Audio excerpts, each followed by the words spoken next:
Everyone, this is Mahima Rajput and welcome back to my YouTube channel guys. So आज जो मैं आपको टॉपिक कवर कराने वाली हूँ, उस टॉपिक का नाम है कार्डियोजेनिक शॉक। ठीक है, कार्डियोजेनिक शॉक क्या होता है? कार्डियोजेनिक शॉक वो कंडीशन होती है जिसमें हमारा जो हार्ट होगा ना, वो ब्लड को पंप करना स्टॉप कर देता है। क्यों? क्योंकि ब्लड को हमारे ऑक्सीजन और न्यूट्रिशन प्रॉपरली नहीं मिल पा रहा। इट्स मीन कि ब्लड को प्रॉपर ब्लड सप्लाई नहीं मिल रही, जिस वजह से वो अपना काम नहीं कर रहा। फॉर एग्जांपल, अगर हमें प्रॉपर खाना नहीं मिलेगा, अगर हमें प्रॉपर न्यूट्रिशन नहीं मिलेगा, जो भी हमें डेली की रिक्वायरमेंट है, तो हम अपनी डेली एक्टिविटीज़ परफॉर्म नहीं कर पाएंगे। इसी तरीके से हार्ट वर्क करता है। सो कार्डियोजेनिक शॉक क्या है? Cardiogenic shock is defined as the heart is unable to contract and relax and to pump the blood effectively due to inadequate blood supply, blood oxygen and nutrient supply to the heart. Cardiogenic shock वो condition है जिसमें heart properly contract और relaxation मतलब अपना काम सही से नहीं कर पा रहा, क्योंकि उसे जो है ऑक्सीजन, न्यूट्रिएंट और जो भी ब्लड सप्लाई है वो प्रॉपर नहीं हो रही है। इसलिए नेक्स्ट आता है, it is most often cause by severe heart attack. इसकी वजह से सीवियर हार्ट अटैक की कंडीशन कॉज हो सकती है। इसके बाद हम जो कार्डियोजेनिक शॉक होता है हमारा, वो किस कंडीशन में अगर होता है? जब हमें मायोकार्डियल इस्चीमिया होता है, मतलब जब प्रॉपर ब्लड, ऑक्सीजन और न्यूट्रिएंट नहीं मिलता हमारे हार्ट को। It can also occur as a result of end stage heart failure, या फिर कार्डियोजेनिक शॉक जो होता है वो कॉम्प्लिकेशन हो सकती है एंड स्टेज हार्ट फेलियर की। Cardiac tamponade, pulmonary embolism, cardiomyopathy and dysrhythmias, ये सारी कंडीशन मैं आपको बताऊंगी, लेकिन मैं यहाँ पे भी बता सकती हूँ कि जो एंड स्टेज हार्ट फेलियर है वो कौन सी कंडीशन होती है? जिसमें जो हार्ट है हमारा, जब वो प्रॉपर अपना काम सही से नहीं करता और उसकी एंड स्टेज आ जाती है, लास्ट स्टेज में वो पहुंच जाता है जहां से रिकवरी इम्पॉसिबल होती है। कार्डिक टेम्पोनेट वो कंडीशन होती है जिसमें हमारी जो पेरिकार्डियम लेयर होती है, जो हार्ट की आउटर मोस्ट लेयर होती है, उसमें फ्लूइड का इकट्ठा होना स्टार्ट हो जाता है। ठीक है, इसके बाद पल्मोनरी एम्बोलिज्म वो कंडीशन होती है जिसमें पल्मोनरी जो वेन होती है हमारी, या पल्मोनरी आर्टरी जो होती है, वहाँ पर कोई एम्बोलिज्म, कोई क्लॉट फॉर्म हो जाता है, जिस वजह से ब्लड सप्लाई में ऑब्स्ट्रिक्शंस आ जाते हैं। कार्डियोमायोपैथी वो कंडीशन होती है जिसमें हार्ट की जो सेल्स होती हैं वो डेड होने लगती हैं। क्यों? इन्फेक्शन, इन्फ्लामेशन की वजह से। नेक्स्ट, डिसरिथमियास वो कंडीशन होती है जिसमें इरेगुलर हार्ट बीट हमारी होती है। ठीक है, नेक्स्ट हम बात करेंगे इसके रिस्क फैक्टर की, कि कौन कौन से रिस्क फैक्टर हैं जिसकी वजह से हमें कार्डियोजेनिक शॉक हो रहा है। सबसे पहला आता है हमारा ओल्ड एज। जैसे जैसे एज बढ़ती है वैसे वैसे हमें कार्डियोजेनिक शॉक होने के चांसेस बढ़ जाते हैं। नेक्स्ट हमारा जेनेटिक फैक्टर, अगर हमारी जीन्स में, अगर हमारी प्रीवियस हिस्ट्री है, फैमिली हिस्ट्री है, तो बहुत ज़्यादा चांसेस होते हैं हमें भी होने के, हमारे अंदर वो डिजीज़ ट्रांसफ़र होने के। नेक्स्ट आता है हिस्ट्री ऑफ हार्ट अटैक। अगर पहले हार्ट अटैक या हार्ट फेलियर हुआ है पेशेंट को, उस कंडीशन में कार्डियोजेनिक शॉक हो सकता है। नेक्स्ट आता है coronary artery disease affect all the major blood vessels of heart. Coronary artery disease जो हमारी हार्ट की ब्लड वेसल्स को अफेक्ट करता है, जिसकी वजह से क्या होगा? हार्ट अटैक हो सकता है। हाइपरटेंशन, डायबिटीज आता है। नेक्स्ट हमारा ओबेसिटी अगर है तो कार्डियोजेनिक शॉक हो सकता है। एथेरोस्क्लेरोसिस के केस में, एक्यूट मायोकार्डियल इन्फार्क्शन के केस में, सीवियर हाइपोक्सिया मतलब होता है ऑक्सीजन की कमी जब हमारी बॉडी के अंदर हो जाती है, और अगर ये सीवियर लेवल पर हो गई तो कार्डियोजेनिक शॉक जो है वो देखने के लिए मिलता है। नेक्स्ट आता है कार्डियोमायोपैथी की कंडीशन में। कार्डियोमायोपैथी जिसमें हार्ट की जो मसल्स होती हैं वो डेड होने लगती है इन्फेक्शन या इन्फ्लामेशन की वजह से।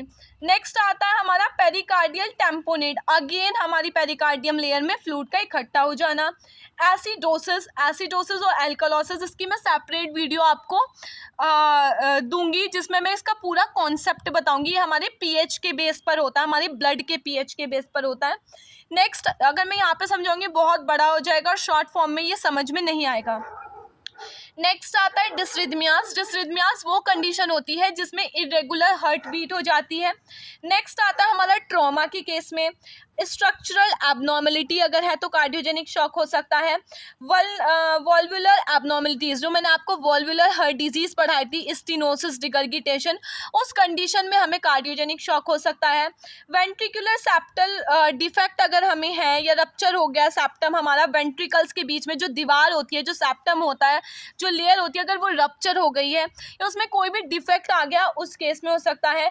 न्यूमोथोरेक्स के केस में हो सकता है हमारा, ठीक है। न्यूमोथोरेक्स का मतलब होता है जब हमारी चेस्ट की मतलब थोरेसिक कैविटी में फ्लूइड इकट्ठा हो जाता है, पूरी थोरेसिक कैविटी में, उस कंडीशन को न्यूमोथोरेक्स बोलते हैं। नेक्स्ट इसमें हम बात करेंगे ऑल अबाउट द पैथोफिजियोलॉजी की, किस किस वजह से, किस किस तरीके से हमें ये जो कार्डियोजेनिक शॉक है ये कंडीशन आ रही है। सबसे पहले बात करेंगे कि किसी भी इटियोलॉजिकल फैक्टर या रिस्क फैक्टर की वजह से क्या होगा, हार्ट को ब्लड सप्लाई नहीं मिलेगी। हार्ट को ब्लड सप्लाई नहीं मिलेगी तो क्या होगा, हार्ट अपना काम नहीं करेगा, मतलब उसकी जो कॉन्ट्रैक्टिलिटी है, उसकी जो कॉन्ट्रैक्शन और रिलैक्सेशन करने की पावर है वो कम हो जाएगी। जब उसकी कॉन्ट्रैक्ट रिलैक्स करने की पावर कम हो जाएगी तो क्या होगा, जो ब्लड हमारे हार्ट से आना है वो भी नहीं आएगा, मतलब कार्डिक आउटपुट डिक्रीज हो जाएगा हमारा। कार्डिक आउटपुट डिक्रीज होगा तो क्या डिक्रीज होगा, स्ट्रोक वॉल्यूम, जितना भी ब्लड हमारी पूरी बॉडी में सर्कुलेट हो रहा है वो डिक्रीज हो जाएगा, जिसकी वजह से क्या होगा, हमारा सिस्टम मतलब पूरी बॉडी में सिस्टमेटिक ब्लड फ्लो डिक्रीज होगा, पूरी बॉडी में ब्लड नहीं जाएगा। ब्लड नहीं जाएगा तो क्या होगा, टिश्यूज परफ्यूजन, मतलब टिश्यूज के अंदर ऑक्सीजन की डिमांड बढ़ जाएगी, ज़्यादा ऑक्सीजन, ज़्यादा ब्लड मांगेंगे वो हमारा, ठीक है, जिसकी वजह से क्या होगा, हाइपोक्सिया, जिसकी वजह से टिश्यू डेड होने लगेंगे, ऑर्गन डेड होने लगेंगे हमारा। तो ये इसकी पैथोफिजियोलॉजी हो गई। नेक्स्ट हम बात करते हैं all about the clinical manifestation. इसका मतलब है क्या क्या साइन एंड सिम्टम्स हमें देखने के लिए मिलेंगे हमारे इस कंडीशन में, हमें क्या क्या साइन एंड सिम्टम देखने के लिए मिलेंगे कार्डियोजेनिक शॉक में। सबसे पहले बात करते हैं हम, क्योंकि ऑक्सीजन नहीं जा रहा हमारे हार्ट को, हार्ट की सेल्स, हार्ट अपना अच्छे से काम नहीं कर रहा, ऑक्सीजन, न्यूट्रिएंट और ब्लड सप्लाई के ना मिलने की वजह से, तो क्या होगा, चेस्ट में पेन होगा, मतलब जिसे हम क्या बोलते हैं, एंजाइना पेक्टोरिसिस होगा। Squeeze pain in the centre of chest, मतलब पेन जो होगा कभी आ रहा है, कभी जा रहा है, कभी हल्का हो रहा है, कभी ज़्यादा हो रहा है, स्क्वीज पेन होगा हमारा, ठीक है। जिस तरीके से कपड़े निचोड़ते हैं ना हम, कि भाई कभी धीरे, पहले धीरे धीरे धीरे, फिर कम हो जाएगा, फिर ज़्यादा ज़्यादा ज़्यादा, हमारा इस तरीके से पेन होगा। नेक्स्ट डिसरिथमियास की कंडीशन, मतलब कि जब हमारी इरेगुलर हार्ट बीट हो जाएंगी। डिमिनिश्ड हार्ट साउंड, अगर हमारी हार्ट की साउंड कम हो रही है, उस कंडीशन में क्या देखने के लिए मिलेगा, उस कंडीशन में हमें कार्डियोजेनिक शॉक देखने के लिए मिलेगा। इसके अलावा एक्यूट ग्रुप ऑफ बीपी, इसका मतलब है कि अगर हमारा जो बीपी है, ब्लड प्रेशर है, वो डिक्रीज हो जाएगा, इसमें 30 mmHg से कम हो जाएगा, ठीक है। हार्ट की साउंड कम हो जाएगी, डिसरिथमियास हो जाएगा, चेस्ट एंजाइना पेक्टोरिसिस मतलब चेस्ट पेन हो जाएगा, कार्डिक आउटपुट डिक्रीज हो जाएगा, टेकीपनिया मतलब जो हमारी ऑक्सीजन की डिमांड होगी, टेकीपनिया का मतलब होता है रेस्पिरेटरी रेट इंक्रीज हो जाएगा, ठीक है, tachypnoea word use for, respiratory rate increase हो जाएगा, वीकनेस देखने के लिए मिलेगी, ठीक है। इसके अलावा स्वेटिंग, कोल्ड मतलब इंसान ठंडा पड़ जाएगा, पेल कलर हो जाएगा उसकी स्किन का, मॉइस्ट स्किन हो जाएगी उसकी। अब हम बात करते हैं इसमें क्या क्या डायग्नोस्टिक टेस्ट कर सकते हैं। तो सबसे पहले हम पेशेंट से हिस्ट्री कलेक्शन करेंगे, फिजिकल एग्जामिनेशन करेंगे, उसका एक्सरे करेंगे चेस्ट का, इको करेंगे हार्ट की, ईसीजी कलेक्ट करेंगे हार्ट से, ब्लड सैंपल लेंगे, कार्डिक कैथेटराइजेशन करके देखेंगे ब्लॉकेज वगैरह तो नहीं है। इसके अलावा एंजियोग्राफी करेंगे हम, ठीक है, एबीजी, एलएफटी, आरएफटी, ये सारे टेस्ट परफॉर्म किए जाएंगे। इसके बाद आती है इसके ऑल अबाउट द मैनेजमेंट, कैसे कैसे हम मैनेज करेंगे कार्डियोजेनिक शॉक को। तो सबसे पहला क्या होगा, क्योंकि इसमें ऑक्सीजन की कमी हो रही है, तो सबसे पहली रिस्पॉन्सिबिलिटी हमारी क्या होगी, ऑक्सीजन प्रोवाइड कराना पेशेंट को। इसके अलावा हम क्या प्रोवाइड करा सकते हैं, हीमोडायनेमिक मॉनिटरिंग, मतलब पेशेंट के हम ब्लड को मॉनिटर करेंगे, ठीक है। उसकी जो भी ब्लड रिपोर्ट आएगी उसे देखेंगे, उसमें कोई इन्फेक्शन, इन्फ्लेमेशन का साइन तो नहीं दिख रहा हमें। पेन को कंट्रोल करेंगे मॉर्फिन दे करके हमारा, ठीक है, जो पेशेंट के चेस्ट में पेन हो रहा था।